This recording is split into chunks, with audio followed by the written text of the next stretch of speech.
Ladies and gents, boys and girls, we are back. Happy Monday. Hope you're all doing well. Monday, December the 27th, 2021. Appreciate you all tuning in. The Daily Crow, yes, is back. We're officially back in the Content Creation Factory, back in the studio. Excited to chat with you all. It is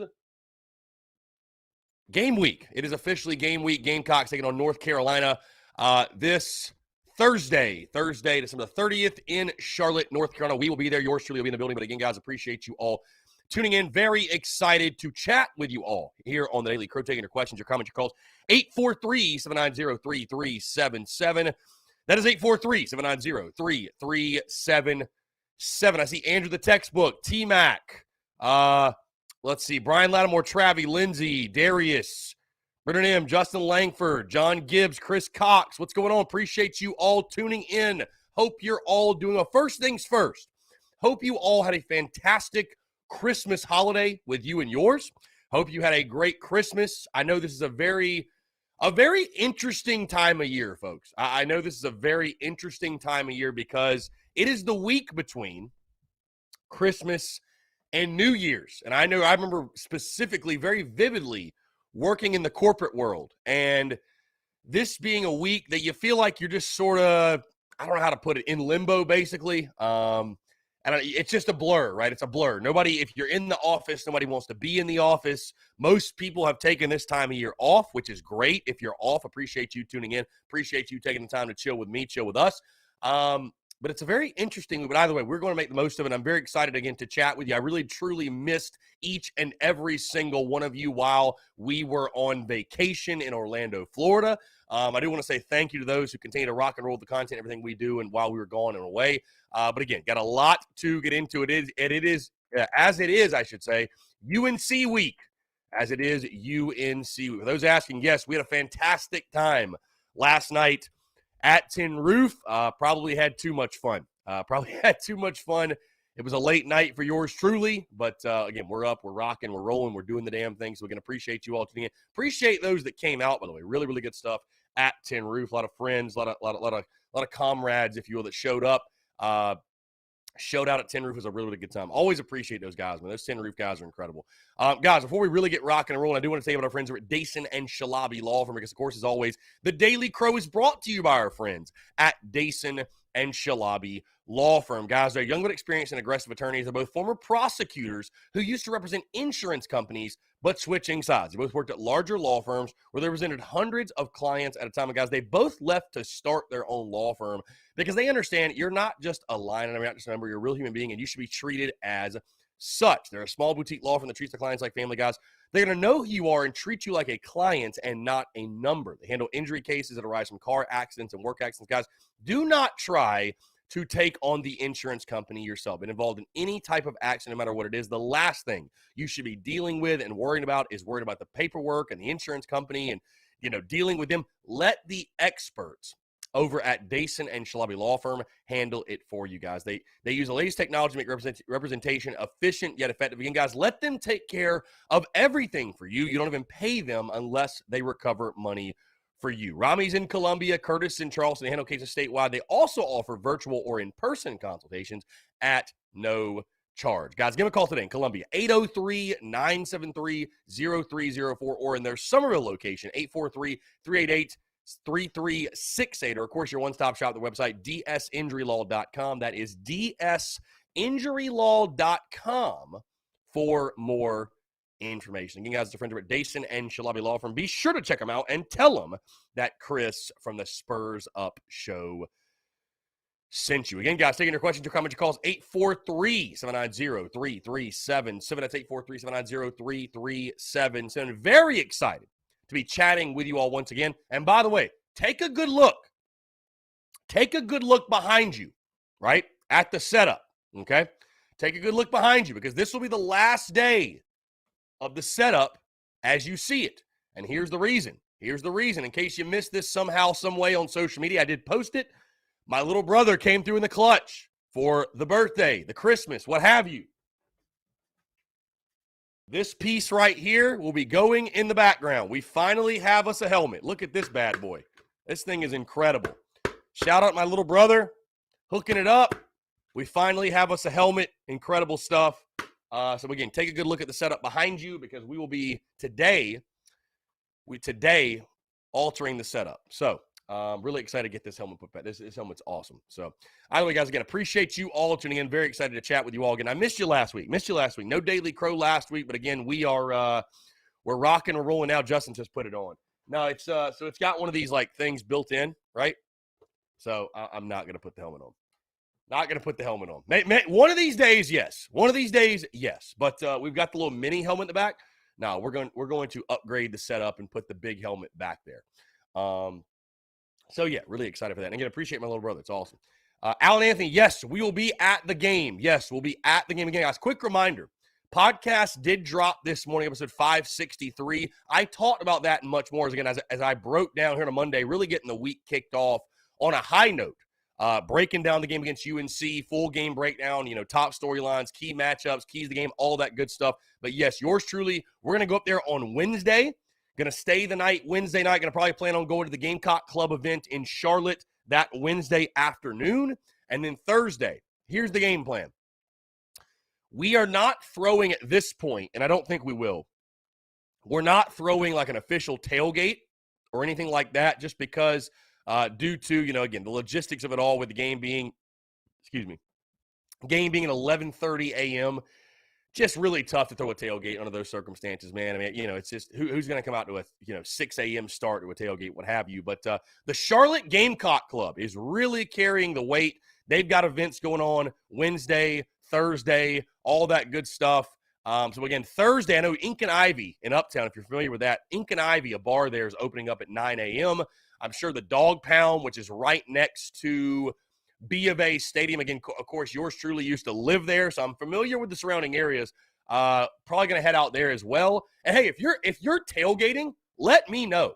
I would love to come to your tailgate and kind of crash the tailgate. I'll have the GoPro on me, so, again, just let me know. But, no, the game plan is we'll be there for sure. Going to get up there on Wednesday, going to be in the game, all that good stuff. So you guys let me know who's going to be there. Let me know if you're going to be in Charlotte, North Carolina. So, again, guys, really excited for kickoff Thursday. Again, it's a very interesting week with the game being on Thursday at 11:30 a.m.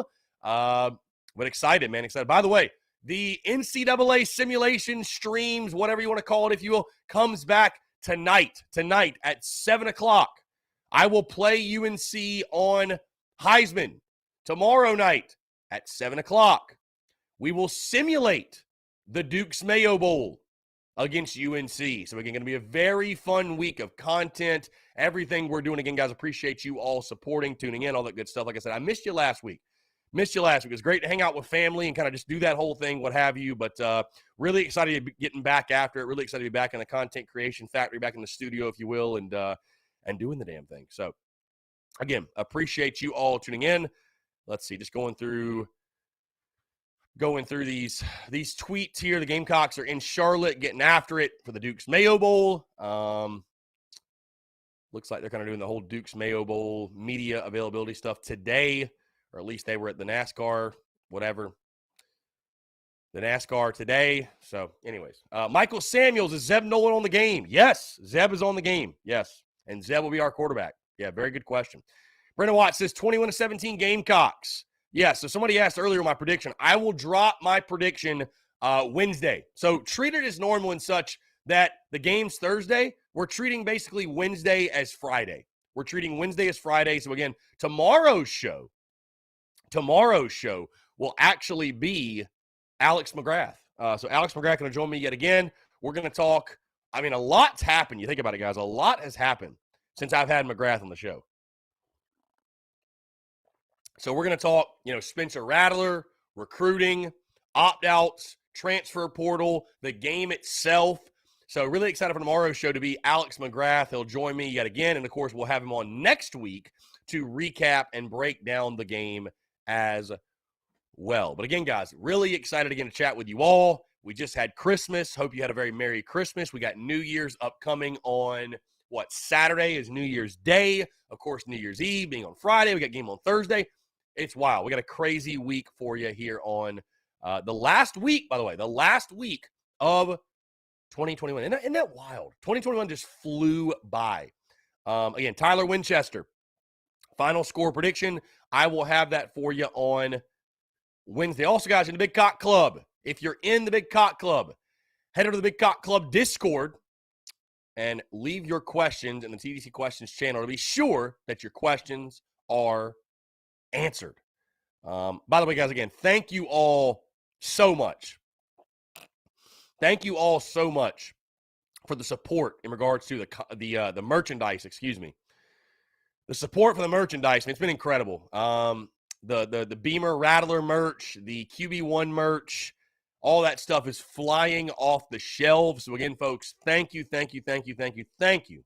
so much for your continued love and support, man. It's absolutely incredible. Really proud to say, by the way, that we will have the QB1 shirts in garnet at Rivals in Florence, South Carolina. We're currently getting that order processed, but over the next couple of weeks, we'll have those shirts available there. We've still got all our Beamer Ball stuff available there as well. So again, guys, thank you for the love and support, because without you guys, without your support, that would not be possible. So again, thank you so much.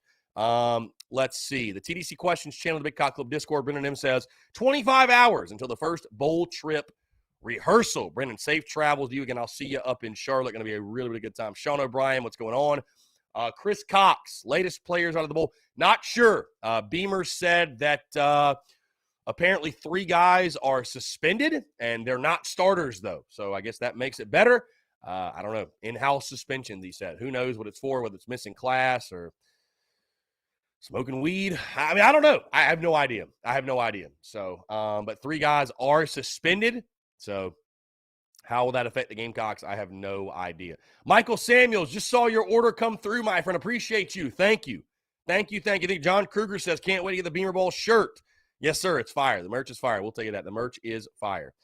David Garrick, thank you for the birthday wishes, my friend. I hope you had a fantastic Christmas as well. Appreciate you, David. Let's see. Justin Langford, what's up, TSUS family? Hope everyone had a wonderful Christmas. How did the B-Day party go at 10 Roof? It was a blast. It was a good time. Yeah, it was a good time. Appreciate those that came out. We had a really, really good time. John Gibbs, hey, Chris, if I order by next week, will I have it by next Christmas? Yes, John. I can assure you that. Hey, I'll tell you this. That QB1, I don't know what's gotten into my vendor, but our merch has been shipping out very quickly. Very, very quickly. So, yeah, you order the merch, you're going to have it pretty fast. So I shout out to my vendor. Shout out to my vendor who has been getting the damn job done, folks. Brandon Watts, my wife is going to run out of laundry detergent. I'm going to wear my QB1 merch so much. Brandon, I appreciate that, my friend. I appreciate that. No, it's great merch, man. And again, I appreciate you guys supporting, but I went through about 3 or 4 different ideas until we settled on that QB1, that graphic, the Rowdy Rooster with the bandana and the hair, and I'm very proud and happy with the way it turned out. It's really, really good stuff. Jacob Rogers says, got my Rowdy Rooster baseball sticker, and my kid loved it. He plays shortstop and catcher. Love to hear it, man. Tell him keep going. Tell him that yours truly said keep going, man. Keep chasing it. Yeah, John, college football playoff on Friday, indeed. Alan Anthony. So Wednesday, the Gamecock Club is throwing an event. I could tell you what it is really quickly. Let's see. The event on Wednesday. Excuse me, guys. The event Wednesday at Ink and Ivy in Uptown Charlotte, which is a bar in Uptown, right next to the baseball stadium. But it's 6 to 10 p.m. at Ink and Ivy. So yours truly going to plan on going to that. Ink and Ivy, a really, really cool spot. Going to be a ton of fun. Again, it's crazy to think that is literally in 2 days. So going to plan on going to that. That's what they have going on there. And then again, Thursday, guys, like I said, Ink and Ivy will open up at 9 a.m. Full menu and bar for purchase on Thursday. They've also got the Charlotte Gamecock Club tailgate beginning at 9 a.m., which is going to be at the corner of Moorhead and Mint Street, which is right by the football stadium. And then, of course, Dilworth Neighborhood Grill. If you don't have tickets, that is the spot to go to watch the game. But again, guys, yours truly going to be really bouncing around between Ink and Ivy and that Gamecock Club tailgate. Again, guys, like I said, it's just logistically, it's a nightmare to try to throw a tailgate for an 11:30 a.m. game. So I'll be letting those guys do all the work and sort of using that to my advantage and bouncing around from the tailgate to Ink and Ivy all that good stuff. But again, guys, appreciate you all tuning in, taking your questions, your comments, your calls. 843 790 3377. That's 843 790 3377. Michael Samuels, no, Spencer is in Arizona. He is not on campus yet. No, he's not on campus yet. I would assume his first visit will be when he moves in, so which will not be until probably sometime next week. Let's see. Somebody asked Justin, how big is the QB1 sticker? Well, Justin, you have your option. You have your option for how big the QB1 sticker is because you can either get it the size of, let's see, either do 3x3, 4x4, or 5.5 by 5.5. So it's really up to you. Yeah, but stickers are pretty. They're big enough to get the job done. Put it that way. Pause. They're big enough to get the job done, my guy. But again, guys, taking your questions, your comments, your calls. Really excited to chat with you all. Lance Player, damn right. I ordered mine. It got here before Christmas. It was wild. Yeah, again, like I said, it's crazy. The shipping has been so incredibly fast. My vendor, like I said, I don't know if it's because of it's end of year or because it's Christmas or what have you, but they have been incredible in regards to shipping. It's getting out really fast. So again, if you order yours today, I'm not going to guarantee anything, but my vendor of late has been getting the merch out very, very, very, very, very quickly. So, and again, appreciate you all, your love, your support, you guys rocking and rolling with the merch. Really proud, like I said, of how the Rattler Beamer merch turned out. Really proud of how the QB1 merch turned out. And again, I appreciate you all as well. Kyle says, I got my father-in-law the Beamer Bowl hat. He loved it. Yeah, hey, Beamer Bowl merch, the official merch of proud father-in-laws everywhere. Absolutely, no doubt. Again, let's see. John ordered the Beamer Bowl shirt on Saturday. You should have it soon, John. Should have it soon. Let's see. AJ Ackerman says, Chris looking Chinese today. Yeah, long night at Tin Roof, my guy. The birthday shenanigans, the birthday shindig was a fun one. I always wondered if people could tell when we had a fun night. So I guess I know that people can tell. So whatever, what have you. Oh, well, it is what it is. I will not apologize. We had a really, really good time last night at Tin Roof. Appreciate those guys putting it on. And, yeah, my eyes are the tell. When I don't get a lot of sleep or I have a long night, my eyes are certainly the tell. So apologize if that bothers you or what have you. But, yeah, so we did. We had a good time. We had a really, really good time, though. Had a really, really good time. Let's see. Joe Anders, assuming Carolina beats SC State, what do you think it'll take an SEC play to make the big dance? Great question, right? Because, again, Gamecocks basketball taking care of business last week against Army, playing South Carolina State to close out non-con play, which I'll tell you guys this. My guy Cox by 90, Jeff has said this a lot, but 10-3 in the non-conference, I'd say that's a successful non-con. When you look at who you played, the Georgetowns, the Florida States, Clemson, some other tricky games as well, 10-3 in non-con is actually, in my opinion, pretty good. I think that's pretty good. What will it take an SEC play? I think you've got to go – how many SEC games do you play? Like 18, something like that? You probably got to go 500 or better. You got to do the damn thing in conference play. So will you? Can you? I don't know. I think you play 18 games. Yeah. So I think 9-9 or better. You lock yourself in. Is this team capable of going 9-9 or better? It's tough. I don't know. I don't know they are. I don't know. So I think 9-9 or better. I mean, you never know though. It really depends. Would 8-10 get you in? I don't know. The closer you can get to that 20 win mark overall, though, I think the better for sure. But yeah, I think probably going 500 in conference play. Before the season, I picked you to go 6-12 in conference. So it's going to get started fast. Literally next week with Auburn, you play Auburn on I believe Tuesday next week. Really excited to get into conference play. Just talking basketball, and of course, guys, we're 53 days away. 53 days from first pitch. Unbelievable. Like literally in 2, maybe 3 weeks, we'll start talking baseball. Isn't that wild? Cannot wait. Yours truly cannot freaking wait. I mean, again, guys, it's wild that 2022 is literally around the corner. I mean, it's nuts, man. It's nuts. This year has flown by. Tanner texts in, says, I know you're not big on the insiders, but I want to get your thoughts on why Tony Morrell is saying that Satterfield will not be back into the bowl game. I thought this ship had already been sailed. P.S. Hope you had a great Christmas. Yeah, Tanner, I'll tell you this. I also heard that last week that Satterfield will not be retained. Again, I think I mean, I'm not saying there aren't people that don't know. They don't have plugs on the inside. But at this point, who knows? I mean, just truly, who knows? It does seem strange to me.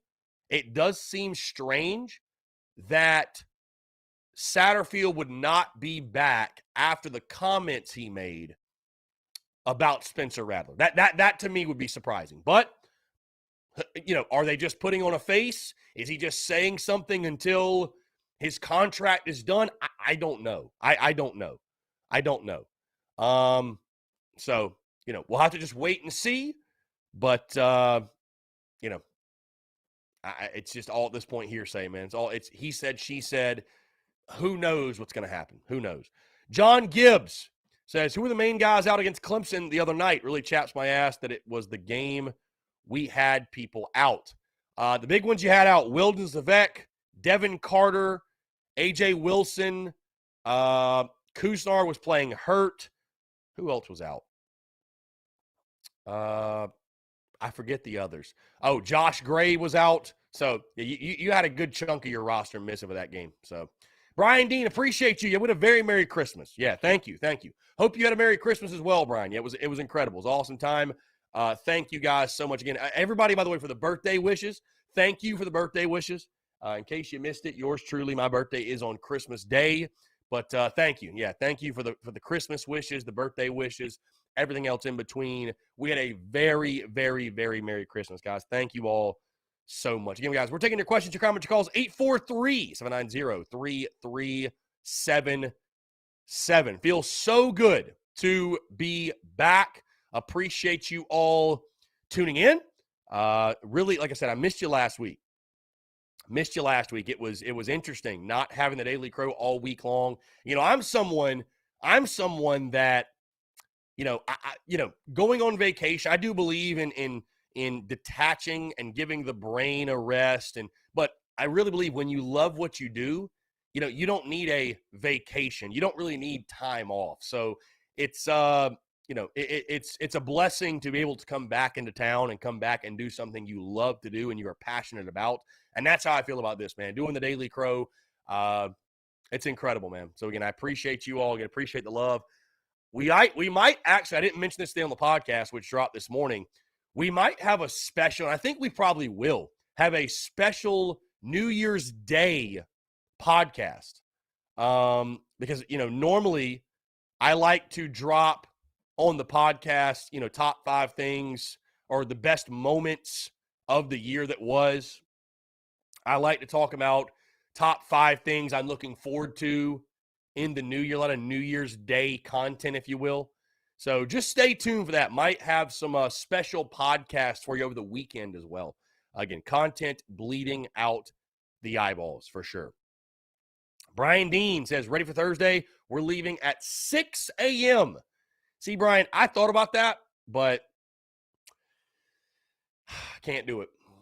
Can't do it, man. Cannot do it. Justin Langford says, hungover episode. The episode of the podcast is not hungover at all, my friend. I recorded that like 4 o'clock in the afternoon yesterday. So, no, we're good. Dude, we're good. I mean, I feel like I'm getting attacked today for having the birthday shindig. I think because people know we had the birthday shindig last night. So people are coming at me like saying I'm hungover. I'm fine. I'm great. Dude, we're great. We are absolutely great. So, and guys, I'll tell you this. Again, I don't know if people really notice it, but I have done the Daily Crow and I have made content hungover many a time. Again, not like a ton, not like every day, but it's happened. This is not your kid's first rodeo. You know what I mean? This is not your guy's first rodeo. Oh, the New Year's Day episode. Now, you know, interesting enough, you bring that up, Justin. because I know people go out on New Year's Eve and get crazy, and I certainly have done my fair share. And I'm not trying to sound like the old guy in the room, because I still love a good old fashioned turn up. But New Year's Eve has kind of shifted for me a little bit. Really starting with last year.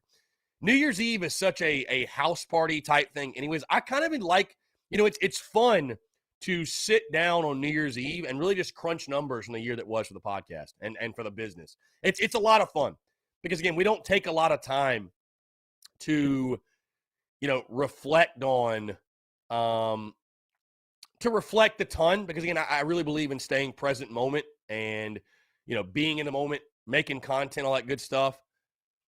But it's fun to look back at the accomplishments you made. So, I don't know. I don't have plans right now, honestly, Justin, for New Year's Eve. I really don't. But, that could always change. But, yeah, let's see. Hold on. I believe the phone lines are not open because I think somebody just tried to call in. Give me 1 second, guys. Yeah, there we go. Now the phone lines are open. So if you just try to call in, I apologize. 843-790-3377. That's 843-790-3377. So, guys, phone lines are officially open now. I believe somebody just tried to call in and we missed it. So if that was you, please do. Yeah, I think it was Robbie. It was Robbie, by the way. Robbie, if you try to call in, Robbie, be sure to call back in. I missed you, Robbie. Missed hearing Robbie's voice. Let's see. Savannah Webster, Bowl week and conference play begins for the ladies, seeking 13. And, oh, yeah, Thursday, right? Thursday at 7 o'clock. Thursday at 7. Let's see. Who are they playing? Let me pull it up here.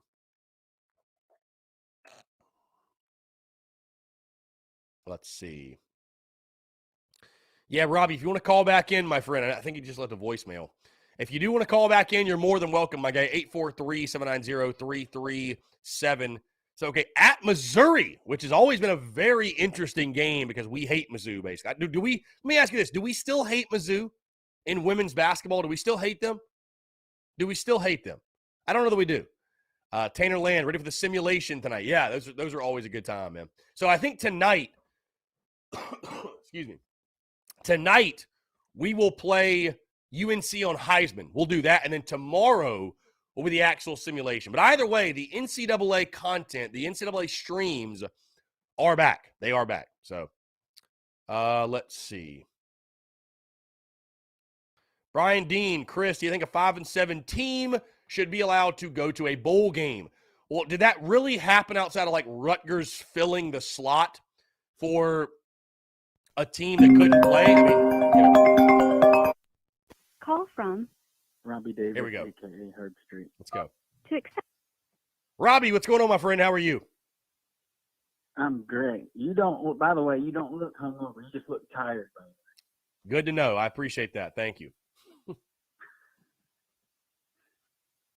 I know. I've been around enough tired people and enough hungover people to tell the difference. And you look tired, not hungover.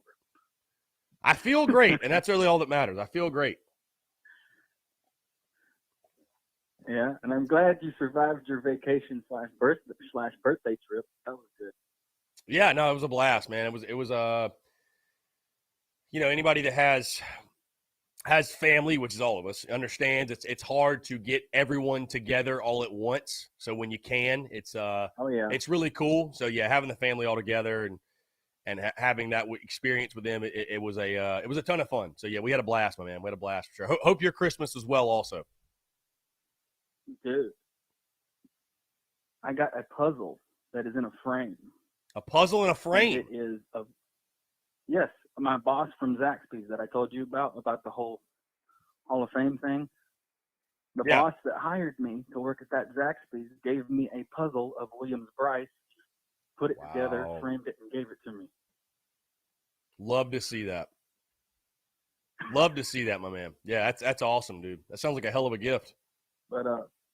But yeah, and but I was just going to call and ask you, what do you like? Obviously, Satterfield's probably going to be the offensive coordinator for the bowl game, correct?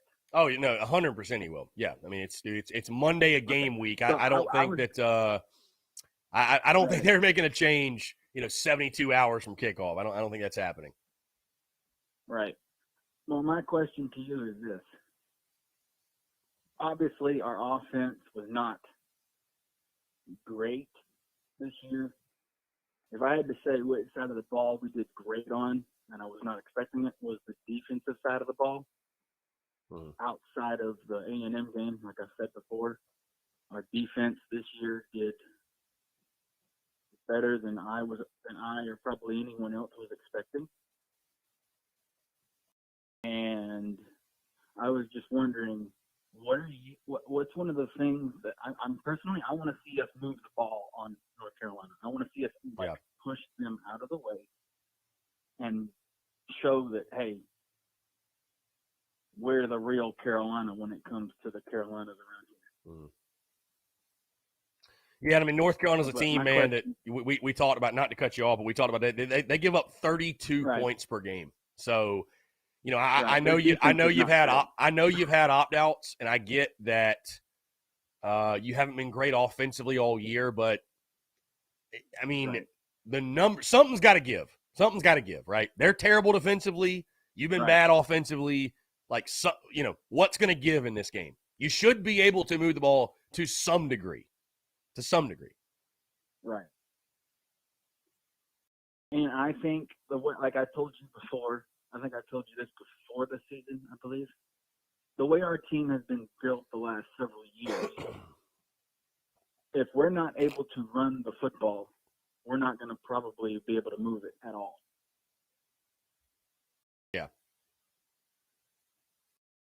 Yeah, that's just the way we've been built from the time Spurrier got here all the way to now. The way we've always been built is if we're able to run the football, that opens things up. And then if we're not able to run the football, we get bogged down like a tire stuck in mud. Right. And I just want to see us move the football. I don't care if it's only a foot per play. I just want to see us move the football. Yeah, I mean, I think definitely. Again, something's got to give, and I think this is a game, my friend, that you're not going to win this game 17-14, 20-17. I like our defense, what they've done all year. They've been incredible, top 10 against the pass, but UNC's got to, you know, they average like 36 points per game, so they can score. They will score. You know, I think you got to score at minimum 24 to win the game. I think you really do. I think you got to score 24 points at minimum to win the game. So you're going to have to move the football, no doubt.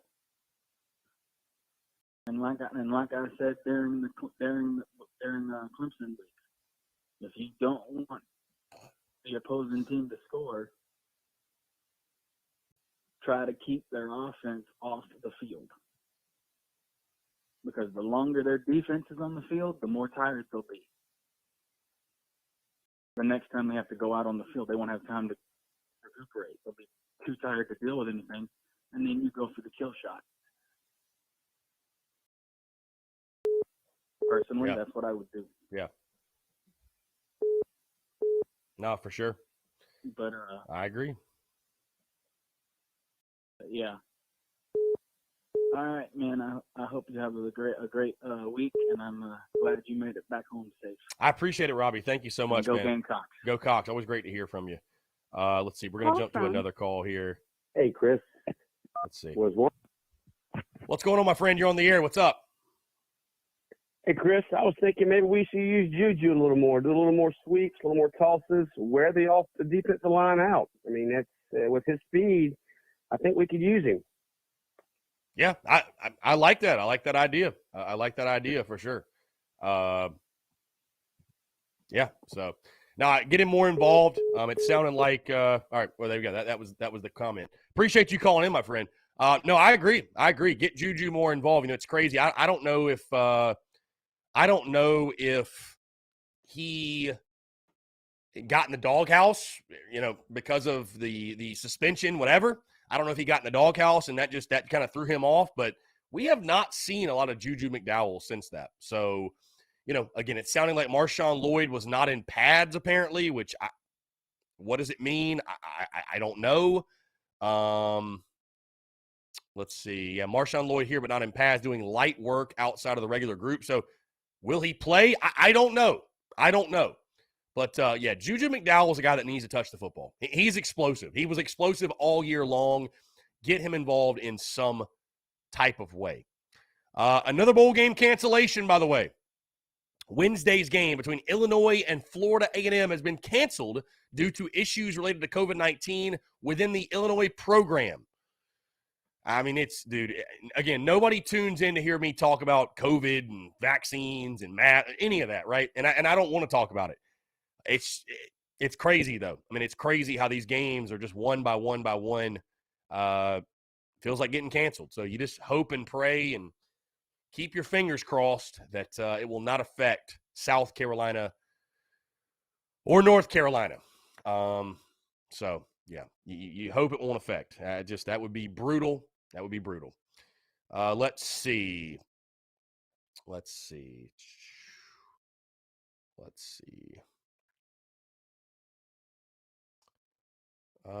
John Gibbs says it really gives me a warm feeling. Oh, here we go. We'll jump to the phone lines first real quick. Call from Rebecca Standard. Here we go.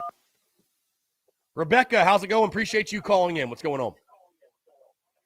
Nothing much. Do you remember me telling you about my favorite great aunt down there in South Carolina? I believe so. I do recall that, yes. Oh, I hate to tell you the bad news, but she passed away last Wednesday, and I'll be down in South Carolina in Aiken. Oh, I'm sorry to hear that. That's awful. I'm sending prayers and condolences your way. Yeah, Aiken's my neck of the woods. I'm from North Augusta, born and raised, so Aiken's just about 15 minutes away. I thought I'd invite you and see if you want to come to the review and, the receiving a friend, because I'll be down there. It's at Millbrook Baptist Church down there in Aiken. Got you. It's 6 to 7. Got you. Yeah, let me shoot me a text this number off the air, and I'll just see what I got going on. But no, like I said, sending condolences your way. I hate to hear that. Yeah, like I said, I'll be down there tomorrow, and then I like to meet some of these Gamecock people. You know, I would think some people in the Aiken area would like to, come by and show their respect and to help me go through this. No, for sure. It makes sense. Gamecocks support one another, no doubt. Gamecocks support one another, no doubt. Right. So, but anyway, I'll be down tomorrow, and then I'm going back home Wednesday. Gotcha. Okay. So it's this Wednesday. Yeah. Okay. I'll be able to stay. I'll be in Charlotte, North Carolina on Wednesday. We're going up there for the bowl game. So we're going to do the Daily Crow noon to 2 Wednesday and then head straight up to Charlotte. So I'll be up there. Okay. But I'm just saying if you'll come to it on Tuesday. Like I said, I will. We'll check the calendar. Like I said, just hit me up off the air. We'll figure out the schedule because, like I said, I just got back from vacation and home, and everything's kind of chaos right now. So where did you go to? We went down to Orlando, Florida. Went to Disney World and Universal Studios, and I hung out with my family in North Augusta. So yeah, we had a great time for Christmas. Hope you had a Merry Christmas as well, Rebecca. Truly. I did. I have a good Christmas, but it was hard with my great aunt passing away. Yeah, I can imagine.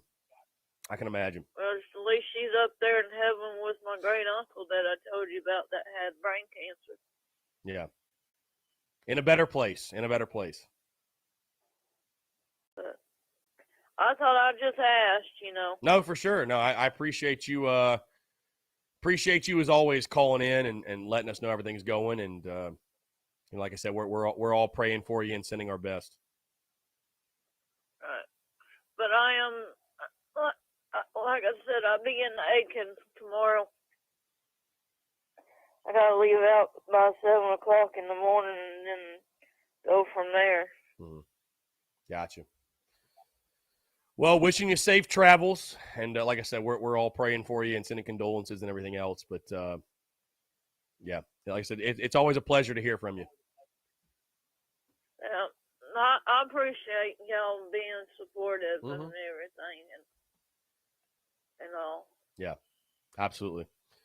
Rebecca, have a great rest of your Monday. We're going to jump to we got a couple callers waiting, but no, I appreciate you calling in as always.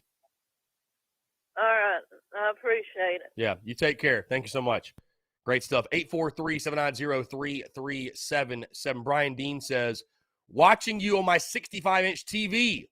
Hey, Brian, I hope I look good on 65 inches. I hope so. I hope I look good on the TV. Appreciate you, my friend. Appreciate you.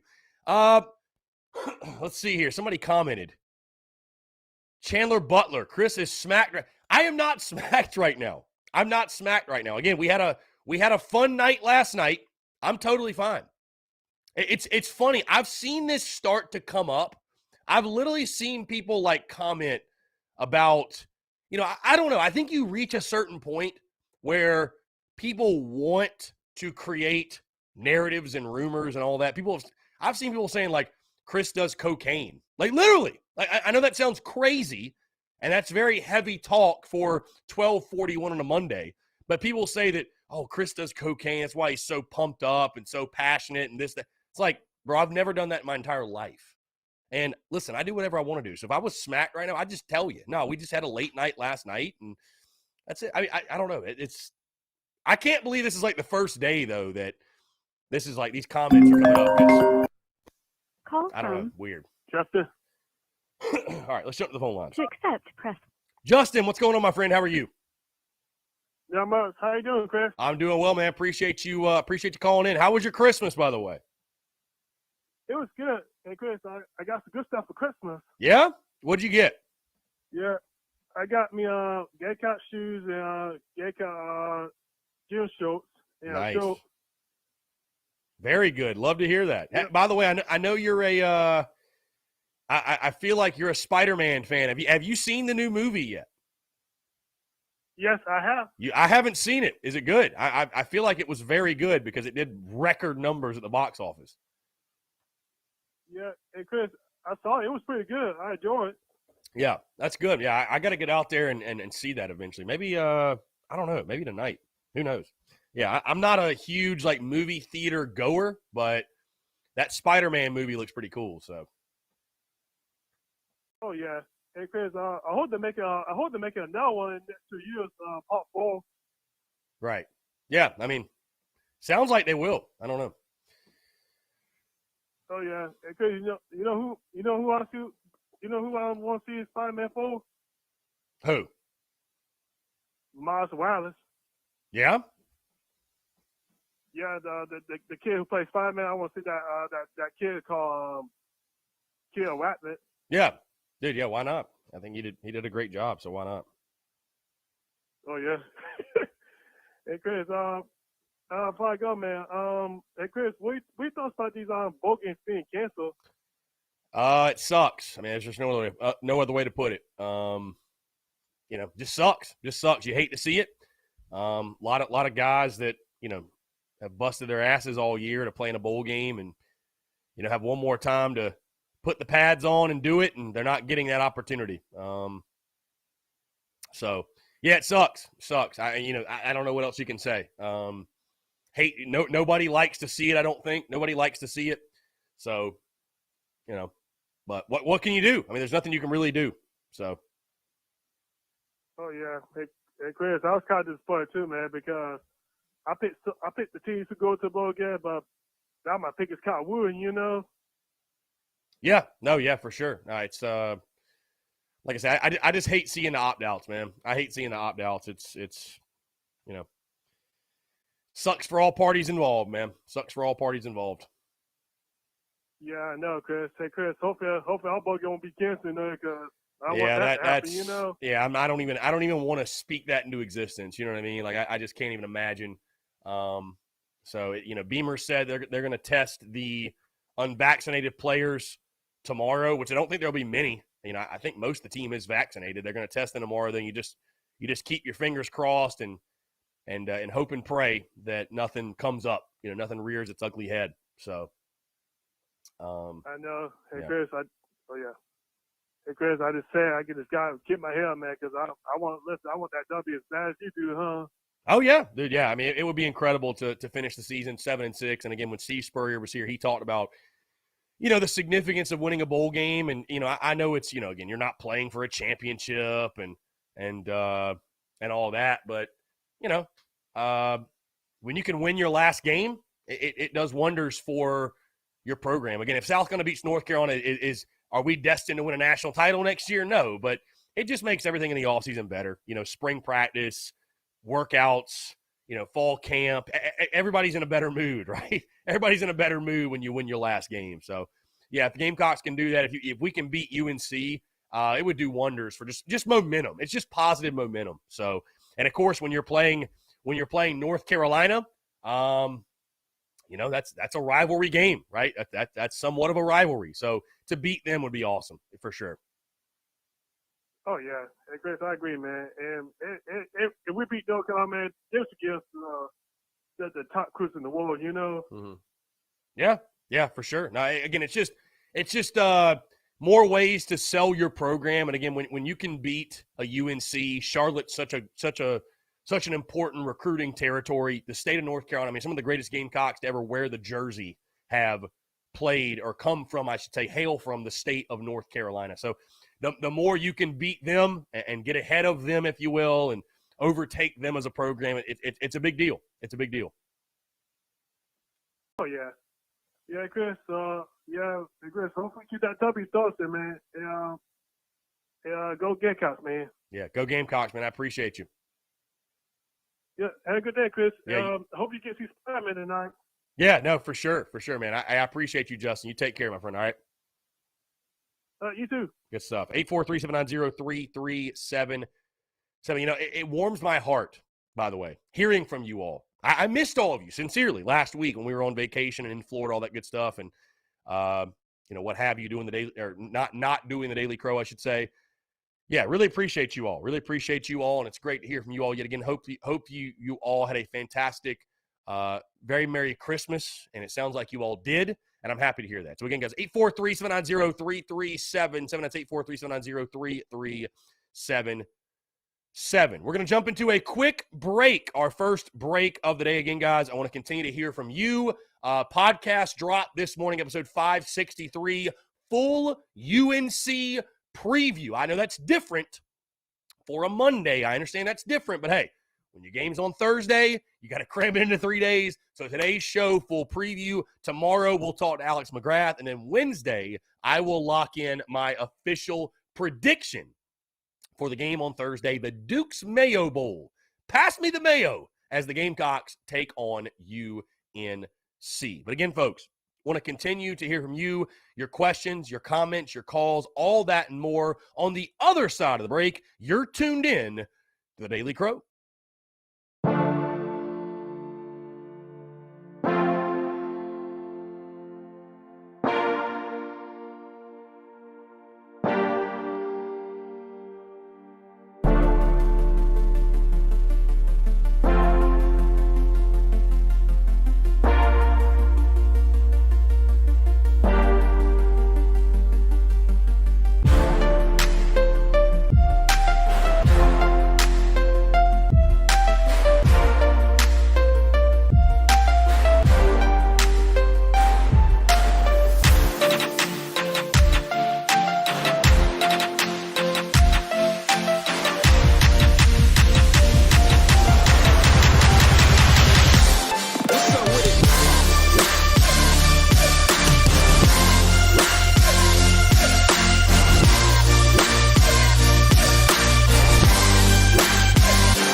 All right, folks, we're back taking your questions, your comments, your calls. 843-790-3377. That's 843-790-3377. Let's see. We got a baseball comment. Love to see it. Tyler Knoll says opening day is 53 days away. Love to hear it. I think this team is a regional team at worst. I also think this team has the talent to be able to make a super as well. Of course, the SEC is a gauntlet, but going 500, even 16-14 is really good. So I caution fans not to freak out if that happens. It's nothing to hang your head about, in my opinion. Yeah, Tyler, you go 500 or better in the SEC. I think you had a solid year. I mean, you look at last year. And that's why it's foolish for, I understand. I love fans' passion. I love how passionate Gamecock fans are. But you cannot freak out about losing one game in baseball. You can't freak out about losing one series in baseball, right? Because there's so many games. You're going to lose. You're going to lose games. Bottom line, you're going to lose games. There's no way around it. You are. So, yeah, you go 16-14 or better. You had a really good year. And I think the SEC slate, it is a gauntlet, but I think for the Gamecocks this year, it actually worked out fairly well for you. I think the SEC schedule, I think you avoid teams like LSU, you avoid Mississippi State, you avoid Arkansas. So I think your draw is actually pretty favorable. Again, I'll talk a lot more baseball, of course, guys, in the next couple of weeks when we get to really a month out from first pitch. And I'll start breaking down position units, and I'll start giving I'll start giving predictions and all of that. But I do see this team being pretty similar to last year, except you'll be a much better hitting team. You'll swing it much better. Barrel control will be much better. The pitching is the question on the back end. You've got elite starters, but the pitching on the back end is the question. But you've got talent. You've got talent. It's South Carolina, man. You've got talent. So I'm excited, man. I mean, you guys know I'm a baseball guy. It's no secret. You guys know how much I love kind of baseball, so I'm very, very pumped for what's to come with Gamecocks baseball for sure. And like I said, we'll start breaking that down much more in detail over the next few weeks. AJ Ackerman, I appreciate you, my friend. Thank you. Thank you so much for tuning in, AJ. Appreciate the support. Thank you. Brian Dean says, going to order my Beamer Rattler 2022 hat tomorrow. Love to hear that, Brian. Yeah, it's fire. It is fire. I've just kept it on white. I've actually got the graphics for multiple colorways. I might drop garnet and black like tomorrow or something like that. So just stay tuned. If you want a garnet hat or a black hat, I might drop those again, like I said, tomorrow. I don't know. The white is very clean, but I love to just give people options as well. So just stay tuned. Might be coming your way. Twan Love Kicks. What's up, man? Great to hear from you again. Thank you so much for tuning in, my guy. Taking your questions, comments, calls, 843-790-3377. Stephen Lopez, what's up with the two defensive coaches missing from today's practice? Was it defensive? I know it was Stepp and Torian Gray. I have no idea. I don't want to make any assumptions. Was it something to do with COVID? Was it recruiting? Was it something else? I don't know. Michael Samuels. So, no, Stone Blanton is going to play his senior year of baseball, which I think is very smart. I just – again, hey, it's great to get on campus early, but you know what? I can firsthand tell you, and I'm sure many of you as well will agree, like your senior year of high school period is awesome, and your senior year of baseball, it's incredible. So I'm glad Stone Blanton, people are in such a rush to do the next thing and get to college or do this. Live in the present moment, enjoy it. You'll never get these days back. Stone Blanton going to play his senior year of baseball. I think it's a great move. I honestly think that's a great move. So, no, he'll be on campus, I'd say mid or late summer, and he'll be there obviously for fall camp and start going with South Carolina football. But he will not play baseball until not this upcoming season, the next season. So, Austin Greer says next season is going to be the most anticipated season of South Carolina football in a long time. Austin, I saw you comment earlier. About apparently the Gamecocks are the second best odds to win the SEC East. Could you please send me that? Because where is that at? I have not seen that.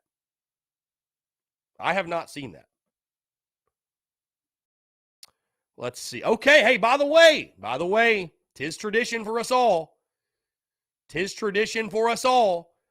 collegefootballnews.com has officially dropped their Duke's Mayo Bowl prediction.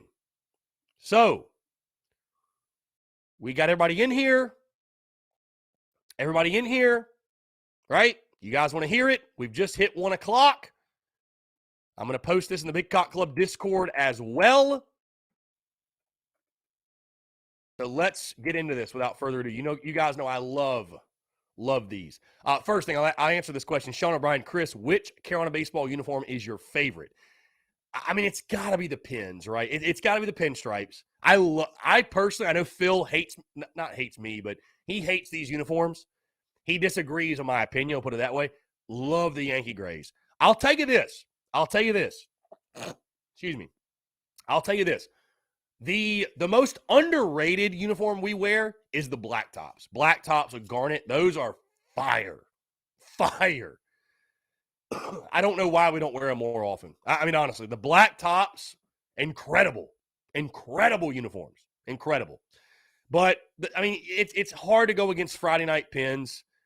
I'll tell you what, the throwbacks they brought back, the white with the black pinstripes are, dude, all of our baseball. I saw some account run some baseball uniform, whatever, like a contest or poll or what have you, like a March Madness type style thing.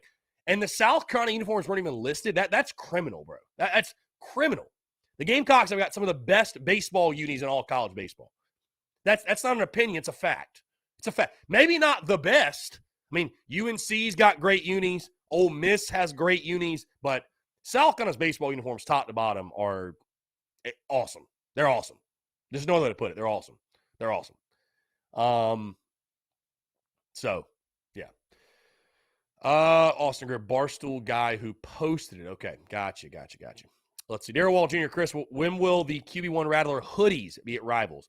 So they ordered T-shirts, Darrell, the Garnet T-shirt specifically. They did not order any hoodies, so no hoodies will be there. I mean, again, I would love to have them order every piece of merch, but it's kind of what they want. So they've just ordered the T-shirts, not the hoodie. So, Darrell, if you want a hoodie, it is going to be on our online store. That's the best way to get it. All right, let's dive into this collegefootballnews.com prediction for South Carolina, North Carolina. Again, this is my you guys are getting my raw reaction. I have not read this yet. I just saw they posted this yesterday. So we're going to dive into it. Let's see. Let's get into. Okay, as you all know, why they give it this way: why South Carolina will win, why North Carolina will win, and then what's going to happen. So here we go. Why South Carolina will win the Duke's Mayo Bowl. This comes from Pete Fuchak of collegefootballnews.com, and these guys do, in my opinion, a fantastic job. So, Pete Fuchak, collegefootballnews.com, why South Carolina will win the Duke's Mayo Bowl. So what were the Gamecocks doing right over the second half of the season? Number one, they were able to adjust. They flipped a switch after losses with decent performances and wins. And number two, the defense was solid. This isn't a highly explosive team. Oklahoma quarterback Spencer Rattler is on the way for next year, and it needs to keep their other side from controlling games. South Carolina isn't amazing when it comes to time of possession, but North Carolina doesn't do anything at all with the clock. On the plus side, the Tar Heels strike quickly and like to keep up the tempo. But the offensive line gives up a ton of sacks, and it all comes down to this. Can North Carolina run the football? Why North Carolina will win the Duke's Mayo Bowl? Coming up with a win isn't always given when everything works offensively for the Heels, but if the ground game is good and Sam Howell is great, there's a problem for South Carolina to keep up. There's a big, big problem for South Carolina against teams that can run. The Gamecocks have allowed over 200 rushing yards 5 times in the last 9 games and went 0-5. It went 4-0 when it allowed fewer, and on the year went 1-6 when allowing 180 rushing yards or more. Can North Carolina run? It cranked up 300 yards or more in 3 of the last 4 games and 220 or more in 6 of the last 7. Again, this isn't a Gamecocks team that's about to rise up and start winging it around the yard. It hasn't thrown for over 200 yards in any of the last 5 games. Wow. Those are some hella stats right there, by the way. Those are some crazy stats. Let's see. What's going to happen? Again, Pete Fuchak, collegefootballnews.com. What's going to happen in the Duke's Mayo Bowl? Can the North Carolina offensive line do its job? Sam Howell's a big part of the ground attack, but he needs to be the conductor through the air, and he needs time to operate. He'll get it. The South Carolina pass rush isn't good enough to bother Howell, but the defense as a whole will hold up well. It won't be able to do enough, though. After a quick burst of Tar Heel points takes over the game early in the second half. Final score prediction from collegefootballnews.com at the Duke's Mayo Bowl. North Carolina 34, South Carolina 23. And I think that's a fair prediction. I really do. I think that's a fair prediction. I mean, listen, I like our defense. Top 10 in the country in pass defense. I like our defense. I think the under is a safe play. But UNC is going to score. And again, you just heard the stats. You heard the stats. So I wasn't berating the Gamecocks defensive front for no reason this year. You were bad against the run. Bottom line. Bottom line. 1-6, which it means it happened 7 times, guys. You allowed 180 rushing yards or more 7 times this season. It's just you can't win that way. Your run defense was porous, and now you lose JJ and Igbari for the game? I mean, what are you going to do? What are you going to do? So can you stop that? You know, I hate to – it's such like a run the ball, stop the run. It's such a boring take, but that's the key. That's the key for South Carolina. Run the ball, stop the run. When you do those two things, guys, the more the game changes, the more it stays the same. The team that can control the line of scrimmage wins the football game. Bottom line. I hate to sound like I'm stating the obvious, but it's reality. It's reality. And you have not stopped the run effectively enough.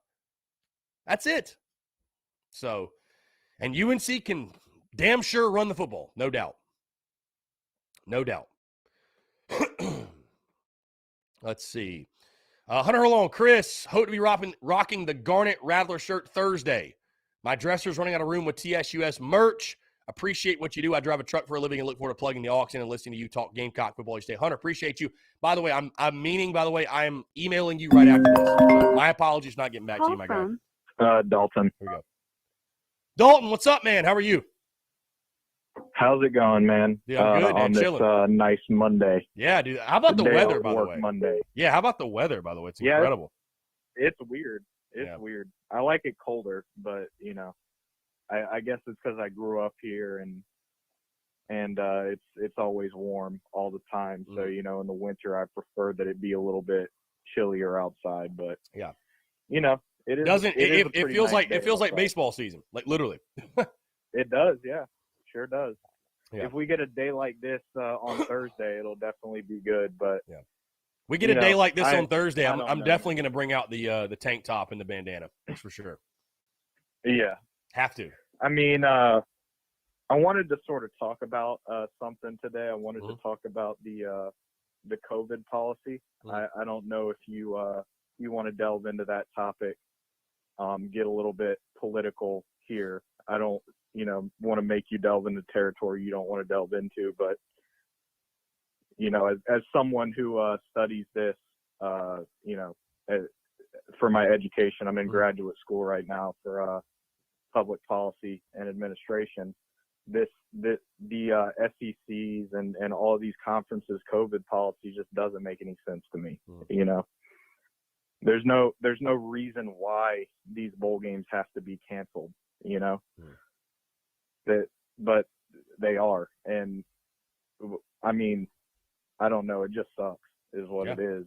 It's like, what's the point of having a vaccine that, works and is supposed to prevent people from getting severely ill with COVID if you're just going to, if every time there's a breakthrough case, you're going to cancel games over it, It just doesn't make any sense to me.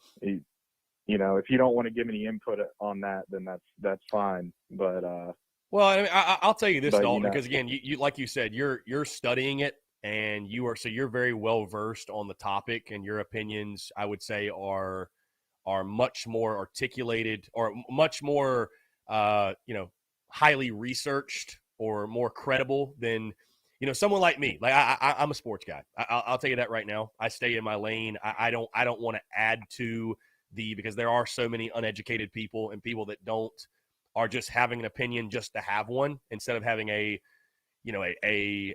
well researched, well thought out opinion. So that's why I don't ever talk about it. Like I try to stay in my lane. But what we can all agree on is it sucks. There's no doubt. It sucks. And I will say what doesn't make a ton of sense. And again, this is just, almost kind of like outside looking in, if you will. It doesn't make sense that, things have changed over the last years, no question, but the policies have not. So there hasn't been, nothing has adapted in regards to the policies and the way that, I guess, testing happens or whatever.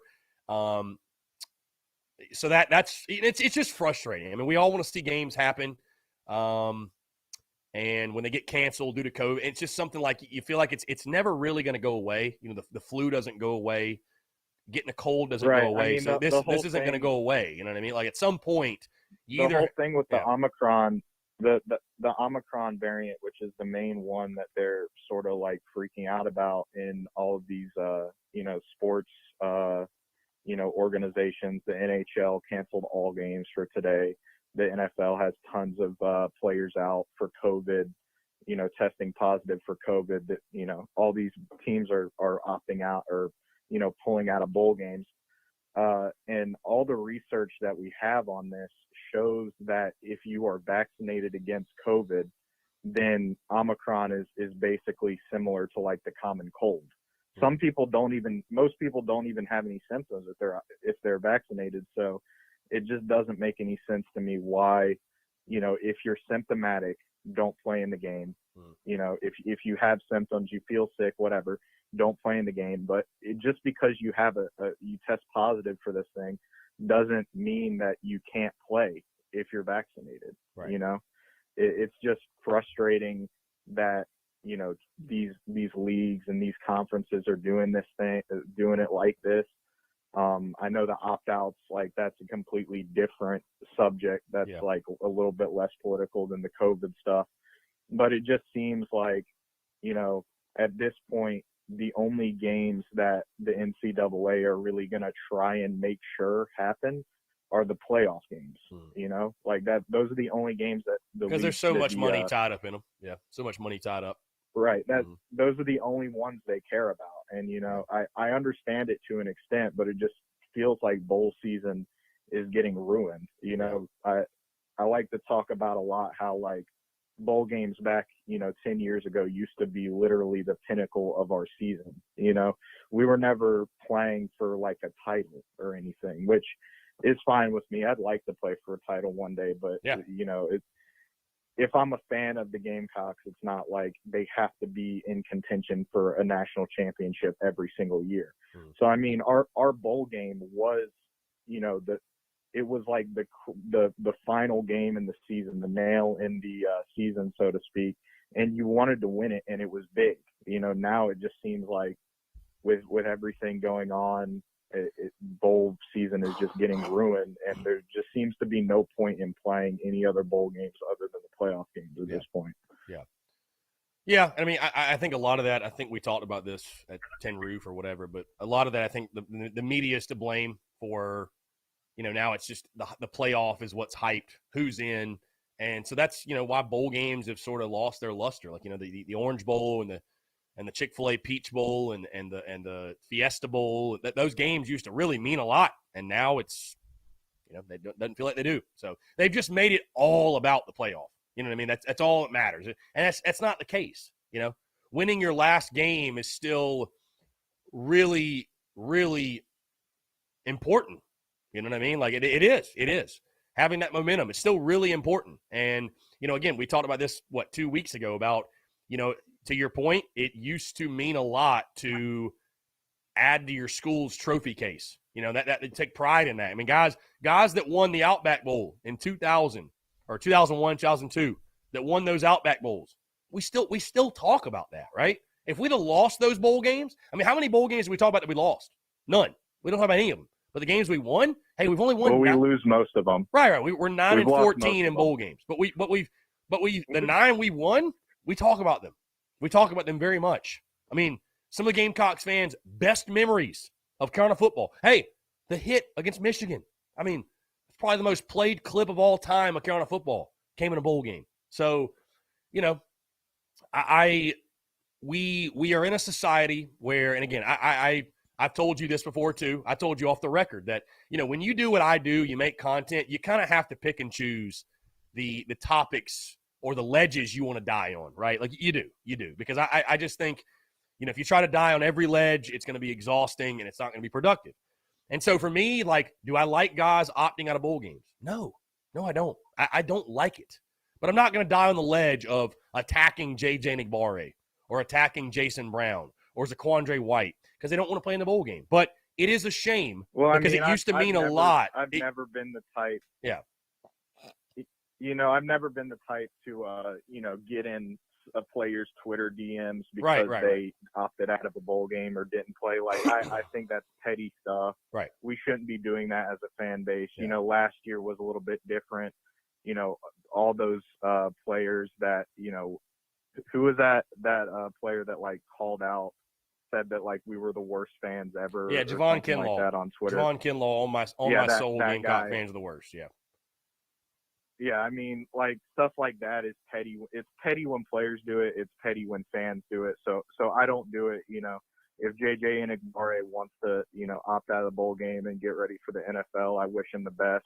Appreciate his time at Carolina and hope to see him do great things in the NFL. But it just seems like at this point there's no putting the rabbit back in the hat, so to speak. It sucks, especially for a program like ours. You know, there are a lot of programs in the SEC similar to South Carolina right now, like Auburn, Mississippi State, teams like that can't, that aren't really in a position to compete for a title, as you know, in the current landscape.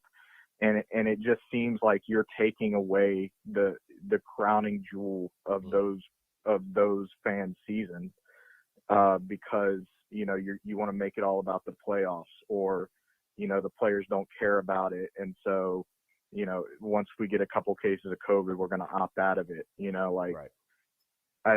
People will tell me to, like, think of the bowl game as like an exhibition match or whatever, but that's never what it's really been about in college football. You know, like you look at the history of college football back when it originally started, and the Rose Bowl, like the tradition of the Rose Bowl and the tradition of those big bowl games, those are one of the best experiences in college football. If you go to a big game, like, it's on my bucket list to go to the Rose Bowl one day if I have the opportunity. And it just feels like you're never going to get that feeling again. And, you know, like when I have kids and, you know, I talk about college football with them or whatever, you know, we're not going to have the same opinion about, like, the impact of winning a Rose Bowl or the impact of winning a New Year's Six Bowl that we used to have because of everything that's going on. Yeah, that's very fair. It just sucks. That's very fair. That you make a great point, man. Yeah, it doesn't hold the same weight because of the playoff, and, you know, I don't know. I mean, I think having a playoff is awesome and getting more teams involved, but man, you kind of look back and, like, was it all that bad with the BCS?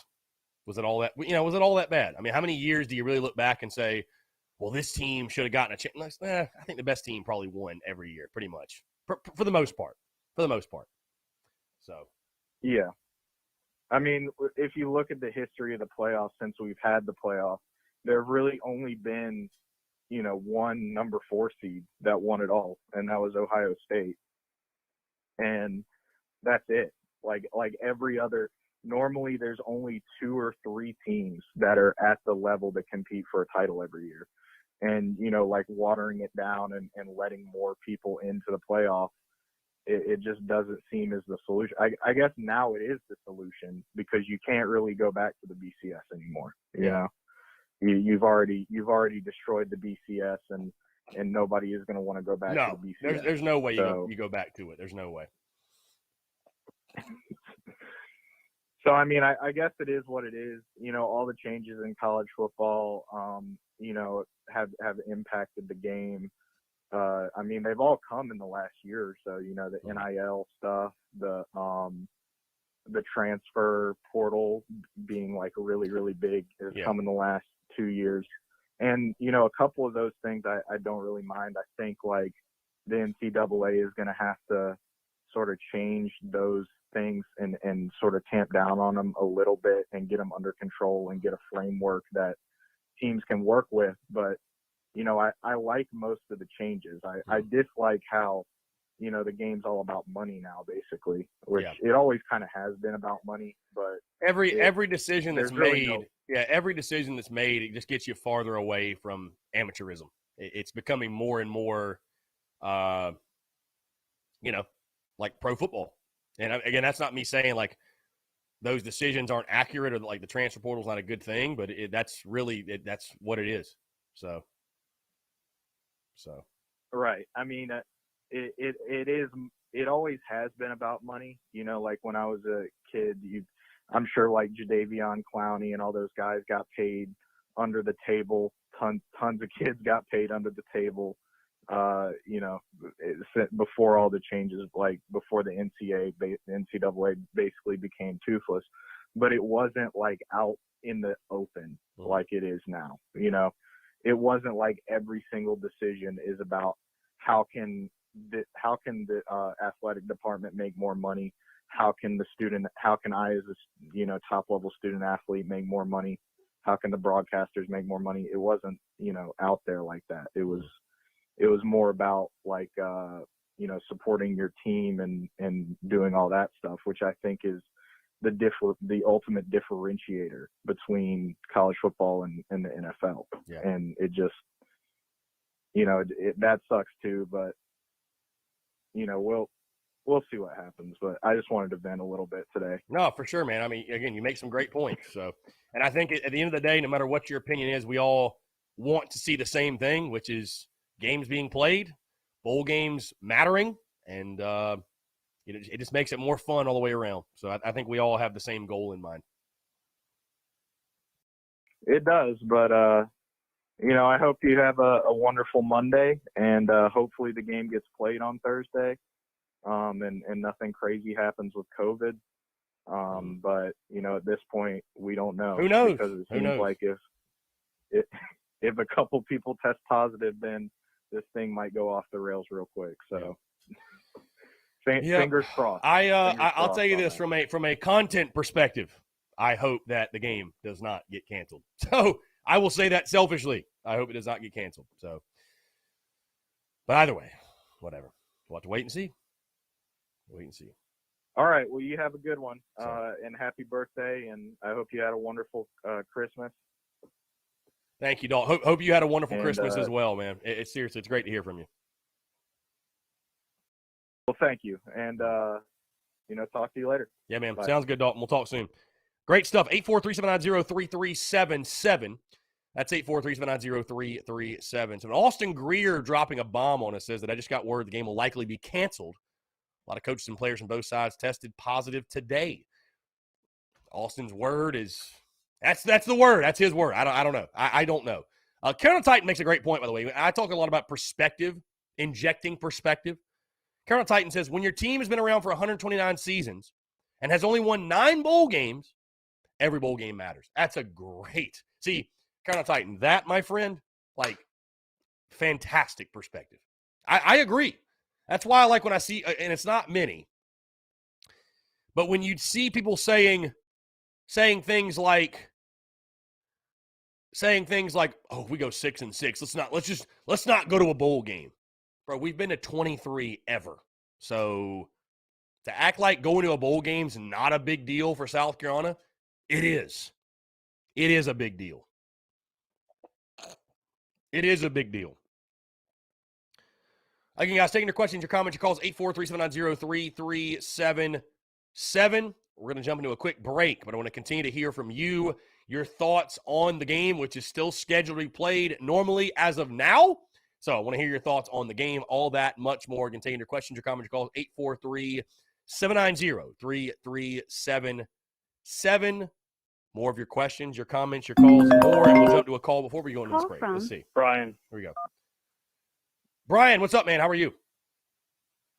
Chris, missed you, man. I'm glad to have you back. Hope you had a great holiday. I missed you as well, man. I definitely distance, I guess, or whatever they say, makes the heart grow fonder, whatever the saying is. And yeah, so not doing the Daily Crow last week. It's it was I missed it for sure, man. It's great to hear from you. Yeah, it felt so empty inside, but with everything going on, it was kind of hectic anyway. So it ended up working out. Yeah, no, it did. It was it was fun to be with the family and enjoy Christmas and all that good stuff. But like I said, very happy to be back, no doubt. Sure thing. All right, so much respect to your last caller. It was interesting hearing the perspective on the whole COVID situation, and also respect to Austin for his insider, whatever, COVID, whatever. Yeah. I prefer to just ignore COVID, and I hope it eventually just goes away. The more you think about it, the more you kind of just speak it into existence. Mm. So I take the side of just ignoring it and hoping it goes away. So let's continue doing that. Let's at least ignore it until Thursday. Yeah. And just hope it goes away. Yeah, I mean that's kind of how I operate as well, man. Out of sight, out of mind, and I really in my own personal life and just everything, control what you can control. You know what I mean? There's just no point in worrying about something you have no control over. So, yeah, I mean, we're going to operate this week as normal, breaking, obviously today's podcast, full game breakdown and preview. And, we're going to do that all week and go to Charlotte and go to the game. So until otherwise told, that's what we're going to do. And, so just keep fingers crossed, I guess. Yeah. I got some of your merch in and gifted it out for Christmas. I didn't get any pictures of it to send you, but the receivers were happy with it. They thought it were really, really cool designs, and it's always good getting the word out and kind of helping you grow the brand a little bit. Yeah, I appreciate that, man. Being around a little more. I appreciate that, man. That's means a lot, and it was super cool to see the people that gifted the TSUS merch, and I'm really proud of the work we've done, and. I appreciate that, man, sincerely, for you rocking with the merch and happy to spread the good word of the Gamecocks and be able to come up with unique designs that people can rock outside of the normal, just, kind of basic school logos and stuff like that. So I appreciate that, man, for real. Of course, Gamecock fans, I don't care what it is, Garnet, I'm a Rocket. So yeah. I think most of the people I know feel about the same way. If I give them something Garnet, they're going to wear it. So yeah. I love to hear that, my guy. Love to hear it. But no, I appreciate that sincerely. Like I said, that means a lot. So absolutely. Won't be the last thing I buy. So I also wanted to get your thoughts here. So obviously we picked up Tanner Bailey. I don't know. I assume you heard Shane Beamer talk about him a little bit yesterday for the first time. I think it was yesterday or the day before, whatever it was. And basically outlined that situation, how he was committed to Oregon. Obviously Oregon went through some coaching staff changes, and Tanner Bailey ended up switching back to us. So I was wondering, it seemed like Shane Beamer went after him kind of early. Yeah. And, none of us really knew the kid even existed until he committed to us. So it was kind of a surprise there. Obviously Shane went after him early and just he fell off the radar, and then, came back around at the last minute. So I'm wondering if he might have gone after him maybe before Braden Davis, and maybe if he has, higher expectations. I'm kind of interested to see how that eventually ends up playing out. Yeah. Yeah, no, for sure. I mean, I think of it this way too, though, man, because people are like, oh, why would you add another quarterback? I don't think you can have too many good quarterbacks or too many good options because, again, it's the most important position on the field. And until you have sort of that quote-unquote franchise guy, until you have that guy, keep bringing them in. You know what I mean? I think the bigger question is, what does this mean for Luke Doty? I'm not giving up on Luke Doty by any means, but realistically, Beamer noted he'll be limited in spring, and now you're going to have, Spencer Rattler, who will only be here for a year probably, which hopefully, by the way, if he balls out and gets drafted, that's the ideal situation. Excuse me. But then you've got Braden Davis and Tanner Bailey. I don't know what that means for his future in regards to playing quarterback. Does he play quarterback? Does he change positions?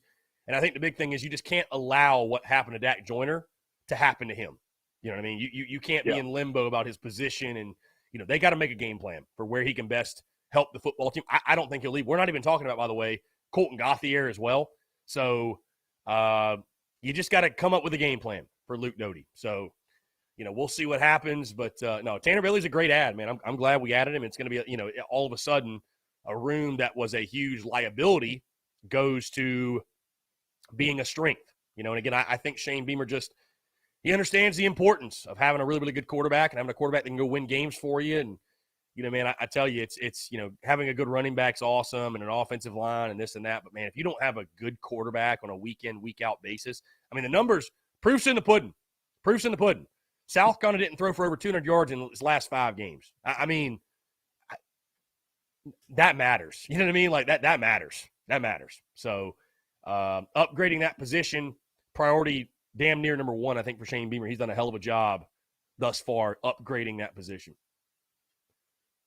He's done a fantastic job, that's for sure. Yeah, the Luke Doty train hasn't sailed yet, or ship hasn't sailed yet. I think there's definitely more to be written to that story, and I think it's his job to lose. I mean, obviously, not counting Spencer Rattler. Obviously next year, unless something happens injury-wise, he's the guy.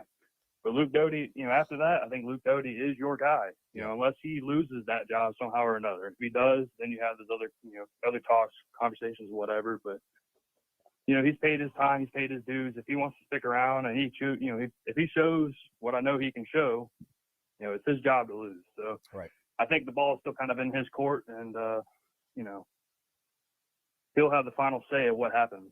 Whether or not he can show his ability or not. And if he can't show it, if that foot injury ends up being more of a long-term thing that kind of affects him, you never know what might happen. But I definitely think, like you said, it's the ship hasn't totally sailed. I don't know. It'll be very interesting to see how they handle that. It'll be very interesting to see. And you know what? I'll tell you this: competitive depth is very important on a football team, on any team. But really, doesn't matter what sport it is. Competitive depth is extremely important. It's vital at the quarterback position. Vital. You need guys to push each other. So, again, I think adding these guys, only a positive for South Carolina. Only a positive. Having too many good quarterbacks is a great problem to have. Yeah, I mean, it's always great to have your guy, right? And, everybody wants to know who the starter is going into the game, going into the season. It's always good to have that guy. But at the same time, I hate being in a situation that we were in, going into the first game of the year. Luke Doty gets hurt, and we have no idea who's behind him. No idea. And it gets to the point where you have to pull a grad assist. And that's a situation you never want to be in. Right. So the fact that we have a little bit of depth there is definitely a welcome addition, because it's not something we've always had. First guy goes down, and you're just looking at, your roster like, I'm not sure if we can win with any of these guys. Yeah. I don't care what Shane Beamer says in his press conference. Yeah. I mean, you immediately upgraded the position when you added Rattler. I mean, he is, again, I agree with you in the sense, like, I'm not giving up hope on Luke Doty, but you didn't bring Spencer Rattler in to sit the bench. I can tell you that right now. He's your starter. Bottom line, he's your starter. Unless he gets hurt or something. Right, right. He's the guy. You brought him in to be the guy, no doubt. So, yeah. Yeah, it'll be interesting to see how it plays out, see how the mindsets are, the people sitting on the bench, Luke Doty for sure. Obviously the freshman, not a big deal. Colton Gauthier, I'm not sure how much realistic expectation he had to play as a starter, until a junior season or a senior season as is. So, it might be something he already kind of knew coming into the program.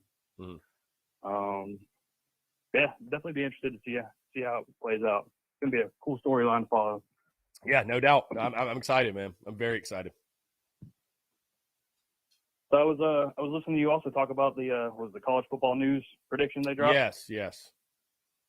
So I'm actually angry because I was on a meeting until 1:00. I was going to call in. You started talking about it like right as I was about to call in. They have the exact same prediction that I was going to drop. Kind of angers me, but it's also cool at the same time. 34-23. But, yeah, exactly what I was thinking. So I'm thinking. I think UNC is able to run the ball. You know, I don't think they run all over us or anything. I think our D-line steps up and is able to contain it. You know, but I don't think we're going to stop it. And Sam Howell, dude, you know, he's a good quarterback. And I really worry. As great as our secondary is, as great as they have played, they're also susceptible to give up big plays. Yeah. And that's where I really worry. You know, broken coverage or something. You know, it's a 7-point swing in a heartbeat. And I think that's exactly what UNC's offense is. You know, they score in a hurry. And I'm afraid we're going to give up about 14 points of those. Yeah. I mean, it's definitely, you know, it's the secondary as good as they've been. You are correct. We have been susceptible to giving up big plays. And again, Sam Howell is just a guy that can make you pay. There's no question. Sam Howell is a guy that can make you pay. So, you know, how will it play out? You know, I think, again, you're going to have to score to win this football game. They're going to get theirs. They're going to get theirs to some degree. I think your defense will do all it can, but they're going to get theirs to some degree. And, again, stopping the run been an issue for you all year. And, again, one of my keys to the game, you got to make UNC, in my opinion, one-dimensional. You just have to. Yeah, they can't be doing both. If they're doing both, you stand no chance. So you got to make them one-dimensional, bottom line. And the problem with that is, I think even Shane Beamer pointed this out yesterday whenever he was talking to the media, that Sam Howell is a very underrated runner. You know, that dude, I think there's going to be 3 or 4 occasions, you know, on Thursday where they're going to be in a third down situation, you know, 3rd and 5, 3rd and 6 or something, and Sam Howell's going to break free. And Sam Howell has ran for 11 touchdowns, by the way. The numbers blew my mind when I saw how much. Do we even have 11 rushing touchdowns on our team? No. So, yeah, Sam, I mean, it's baffling, the stats when you look at him. Sam Howell's rushing stat. You don't think about him as like a runner, but yeah, he has been very. I'm trying to pull it up now. It's been very effective for them on the ground. I mean, it's. I was very surprised when I saw the numbers. I mean, he has been very good. He's a big body. You know. Yeah. You rely on in situations like that. So. Yeah. Just to give you some perspective, Sam Howell has ran for 825 yards. That's more than anybody on our team. Right. 825 yards, 4.9 yards per carry, and 11 touchdowns. He runs for 75 yards per game on average. I mean, right. So that is insanity. On top of that, he's got a 1,000-yard season on himself. Yeah, that's insane to me. So that's just another part of the challenge for the Gamecocks defense. I think if you combine that with missing, you know, somebody like JJ, you know, that just doesn't bode well for us. No, it doesn't. And we have struggled against quarterbacks that can move a little bit. So again, it'll be interesting to see. But, you know, it is what it is. It's just kind of where you sit as far as, you know, opt-outs are concerned, and just the state of our game as a whole right now. You know, we're not an offensive juggernaut by any means. So am I going to be disappointed if we lose? Of course. But at the same time, you know, I try to keep my expectations realistic. And I just want to see a competitive game more than anything. You know, I want to see our offense show some sort of improvement, some sort of will to stay in the game, some sort of will to try to win it at the end. You know, if we end up coming short, whatever, you know, if we cover the spread, I'd be ecstatic. Yeah. That's just kind of where I sit. Mm-hmm. Well, yeah, for sure. I mean, again, you don't want to go to Charlotte and get your butt kicked. I mean, again, of course, we know the last bowl game you went there, and it was a complete shit show, basically. I was there, 28-0. If we get shut out again, I'm going to look for the closest thing to break, and I hope it's not, you know, my phone or something. Yeah, there might be a Fire Satterfield video upcoming if we get shut out. So, just in the spirit of being back in Charlotte. Got to keep the tradition alive, right? That's indeed a fact. All right, man. Well, I'll let you get to the next caller. Hey, I appreciate the call, man. Always great to hear from you. Yeah, man. Thanks so much. Good stuff. 843-790-3377. That's 843-790-3377. 7. I do agree, by the way, guys. Rattler's QB1. That is no question. I mean, you didn't celebrate bringing him in for any other reason. He's QB1, no doubt. SC Football Tube says, your merch is so amazing. Blew up my Twitter on Christmas. That was another big gift. God bless TSUS and Pick 6 previews the awesome helmets. You guys have the fire. No, yeah, he does. He did an incredible job with those helmets. I'm actually getting mine after the new year. Cannot wait. So you got yours SC Football Tube before I got mine. So I'm a little irritated with Brett. No, I'm just kidding. It's all good. Really glad we were able to get those out, man. Really awesome stuff. And again, I truly do appreciate you guys rocking and rolling with the merch. Everything we do on that side of the business, man. It's awesome. It's awesome. Keith says, did I miss something? Did we get a brand new offensive line? I don't care who the quarterback is. We're not scoring if they don't block. I mean, you're right, Keith. You're right. I agree. Maybe having some time off will help them. I don't know. But, yeah, you got to block. Got to block to win games. Bottom line. You got to block to win games. And, if we can't block, then we're SOL. We're SOL. So, how about Elliott Fry? Indeed. Here, let's jump back to the phone lines real quick. Will from Dirty Myrtle. To accept. Will, what's going on, man? How are you? Merry Christmas, man. Did you have a good one? Merry Christmas, indeed. Yeah, it was awesome, man. Hanging out with family, and yeah, we had a really good time. So, no, I appreciate the well wishes, and like I said, it's great to be back in studio and be getting after it. But no, we had a fantastic Christmas, man. I appreciate you asking. Good stuff. Got a question. I don't know if you touched on this or not, but I saw Torian Gray and also Steph wasn't at the practice. Mm-hmm.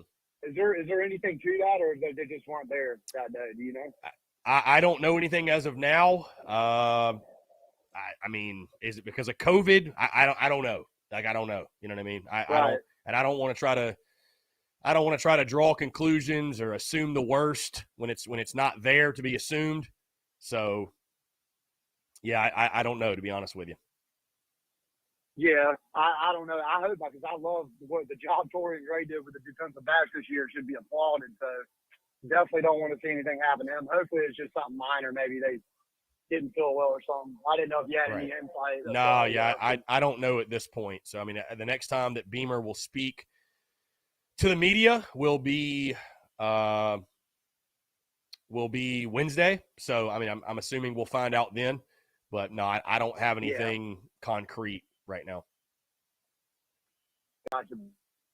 Hey, man, I just want to call in and ask that. You have a good one, man. Yeah, man, I appreciate you calling in, man. Glad you had a very Merry Christmas, and I hope you have a Happy New Year as well. Yeah, you too, man. Later. Thanks, man. Later. Good stuff. 843-790-337. 798-437-90337. Again, folks, all I know is this.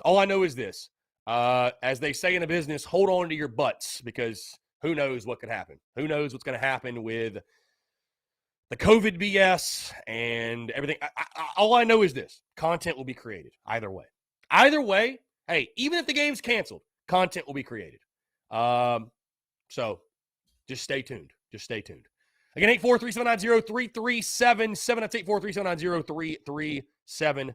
The good news is, guys, we rock and roll with the punches. We adjust. We call audibles when needed. So, hey, yours truly is here no matter what. So, again, I want to continue to hear from you, your questions, your comments, your calls, and more on the other side of the break. You're tuned in to the Daily Crow.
All righty. What's up, guys? We're back. 843-790-3377.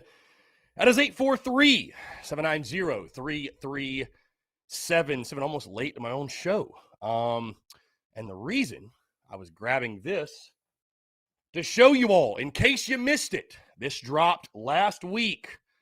The Beamer Rattler merch, which is fire, by the way. I mean, listen, I love my own merch, but my guy did a hell of a job with this logo right here. So on the store now, we got hoodies, we got t-shirts, got long sleeves, got everything you can think of. tsus.store is where you can find this. Yours truly will probably be rocking this tomorrow. Probably going to be rocking this in Charlotte, which I don't know, actually, if I'm rocking the tank top and the bandana, which, I mean, I think might actually happen for sure. Might actually happen.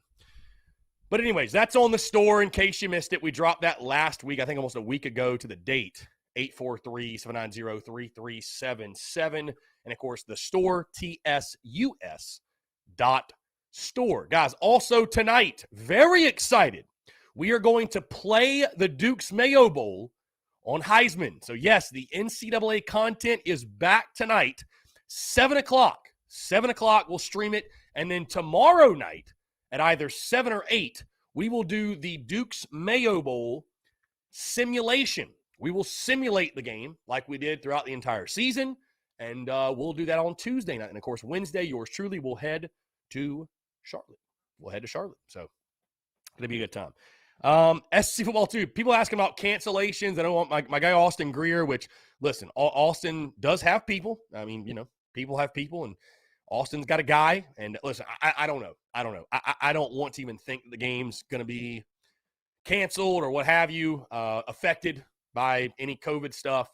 So I'm trying to just stay positive, optimistic. It's going to happen. We're breaking down the game. We're going to operate and proceed as normal until something comes up. Bottom line. That's how I'm operating. That's how I'm doing things. Like I told you guys, I don't really like discussing the COVID stuff because it's out of our control. I mean, what control do we have? You know what I mean? So as of now, plan is to proceed as normal and play the game, and we'll go from there. So, but no, guys, really, I'll tell you this, though. This is a fun week, too, if we're talking about, outside of football. I mean, number one, I want to say this. It's great to be back. It truly is. I love what I do, guys. I love what I do. I'm blessed to do what I do. There's a reason we do it every single day. I love it. I truly love talking with all of you. The coolest thing, I'll tell you this, the coolest thing about the Daily Crow. I don't know if this is true for other shows, if they allow the people that tune in and call in to be so interactive. What's so cool, though, about the Daily Crow is I feel like by doing this content consistently, every single day, basically, we've built like a family here. We've built a family, and that is awesome. It's awesome. It's really cool. We've built like a very close, tight-knit community. You know what I mean? Like we really have. So I genuinely look forward to this every single day. I think back and I'm like, I almost can't believe I used to not do this. Like, what was I doing? But no, it's been really cool to see this thing evolve and you guys supporting and, like I said, rocking with us each and every. I mean, many of you tune in every single day, and I just can't say thank you enough. It's incredible. It's become part of all of our daily routines, if you will.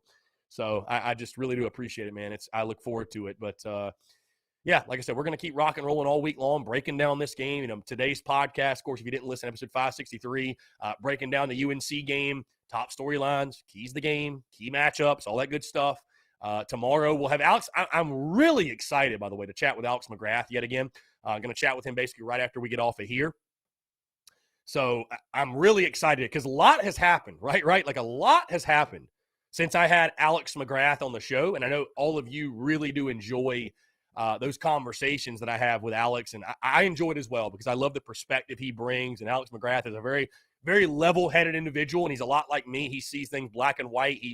He's not sugarcoating anything. He's very honest with his takes. And again, he provides great perspective. So, I'm very excited to chat with him about the Rattler stuff, the the bowl game situation and just bowl games in general. And of course, we're going to talk about the game against UNC and, what the Gamecocks have to do to win the Duke's Mayo Bowl. But excited to chat with him. And, of course, guys, like I said, Wednesday will be the prediction episode. And I'm still kind of trying to figure out Thursday if I want to do something maybe later in the day, go live for a little bit if nothing else and what have you. But, content rolling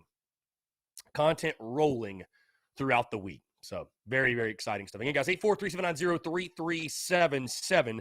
Less than 10 minutes to go here on this Monday. And like I said, guys, it's just such an interesting week. You know what I mean? Like everybody's kind of I wanted to ask you guys that, by the way. What are you doing this week? Are you working this week? Are you off this week? Because a lot of people just take vacay through the new year, which is smart. Nobody wants to work this week. Nobody does. Nobody does. Again, I work in the corporate world, and I can speak firsthand. I mean, there's barely anybody in the office. Nobody the people that the people that are there, they don't want to be there. So it's I'm curious. What are you guys up to this week? What are you guys up to? Again, 843-790-3377. 798-843-790-3377. Again, guys, College Ball News picking UNC to win 34-23. And again, I will drop my official prediction on Wednesday. Brian Lattimore says, working till Wednesday, Thursday through Sunday, am off. Great stuff. Love to hear that. Brandon Watt says, got to work all week. Hey, some people do. Tip your cap. Some people do. So keep fighting the good fight, my guy. I mean, hey, we're getting after it all week. I mean, I look at, I had a week-long vacation. I don't need 2 weeks. So I don't need 2 weeks.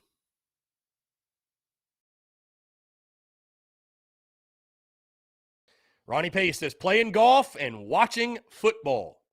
I hear you, my guy. I hear you. Let's see who's winning, by the way, the Bowl Mania. The Bowl Mania right now. I have not checked this once. So I don't know how anybody's doing. Ooh, my picks are 8-8. I'm in 36th. Oh my goodness. Who's in number 1? Noah Johns tied for first. How about that?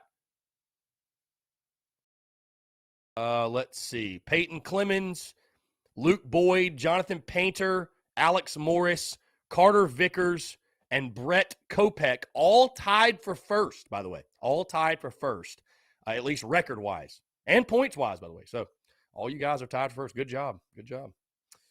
Very good stuff. I'm in 36th in my own league. How about that?